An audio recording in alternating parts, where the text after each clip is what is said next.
Good morning friends. आशा करछि समस्ते भलर थिबे। आज थिला बाबुन स्कूल रे फूड फेस्टिवल तो से सांग मान सहित बहुत खुशी थिला। सांग मान सहित मिलमिशि खाइबारे जो आनंद थाए से आनंद घर खाइबारे न थाए।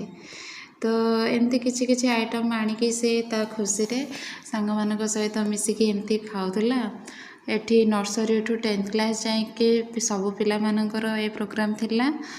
बट बाबुनर पापा आसबार नथिले कारण तांकर ड्यूटी थिला अछि से आम माँ पुओं को छाड़ी देके पळैथिले। देन आमे माँ पुओ एठी एमती टिके टाइम स्पेंड करथिलु।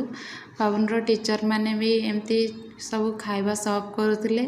तो ये गोटे अलग प्रकार एक्सपीरियंस पिला मानकर। तो आज ब्लॉग टी केमती लागला भल लागिले next like share and subscribe करेंगे। और कौटू किए देखुं निश्चय कमेंट करेंगे। रही जय जगन्नाथ।